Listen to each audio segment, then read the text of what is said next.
बच्चों, आज मैं तुमसे एक ऐसी बात कहने आया हूँ जो अगर तुम्हारे हृदय में उतर गई तो मैं वचन देता हूँ तुम्हारी जिंदगी बदल जाएगी।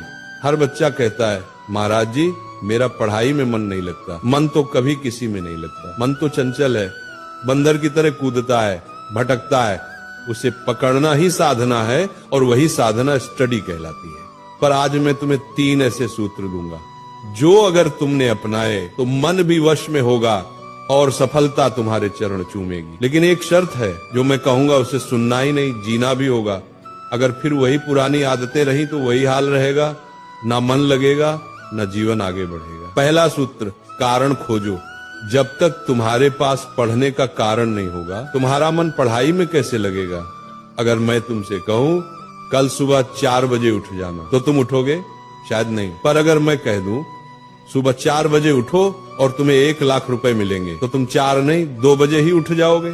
क्यों? क्योंकि अब तुम्हारे पास एक कारण है। यही है पहला सूत्र, रीजन बनाओ। क्यों पढ़ रहे हो? क्यों मेहनत कर रहे हो? क्या तुम्हारा कोई सपना है? क्या तुम्हें अपने माता पिता का नाम रोशन करना है? क्या तुम्हें गरीबी से निकलना है? जिस दिन तुम्हें अपने आप को पता चल गया, उस दिन से अपने आप रास्ता दिखने लगेगा। फिर न तो आलस रहेगा न मन का बहाना। फिर किताबें भी तुम्हें आकर्षित लगेंगी, क्योंकि अब तुम्हारे भीतर आग जल चुकी होगी। मुझे कुछ बनना है। दूसरा सूत्र, एक समय में एक ही साधना।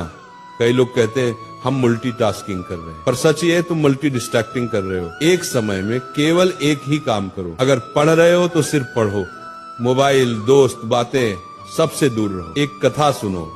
एक व्यक्ति ने 100 जगह 1-1 फुट का गड्ढा खोदा और एक ने एक ही जगह 100 फुट का। पहले वाले को पानी नहीं मिला, दूसरे को स्रोत मिल गया।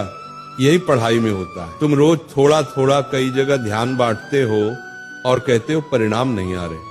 ध्यान बांटने से फल नहीं मिलता, ध्यान केंद्रित करने से वरदान मिलता है। इसीलिए जब पढ़ाई करो तो वही तुम्हारी पूजा हो, वही तुम्हारी साधना हो। पढ़ाई के समय किताबें तुम्हारी माला बने, शब्द तुम्हारे मंत्र बने और एकाग्रता तुम्हारा ध्यान बने। तीसरा सूत्र, डिस्ट्रैक्शन ही पतन का कारण है।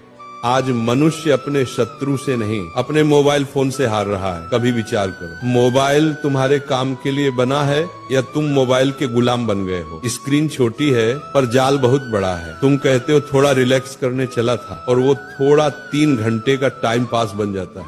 फिर तुम कहते हो मेरा मन पढ़ाई में नहीं लगता। मन कैसे लगेगा? जहां ध्यान होगा वहीं ऊर्जा बहेगी।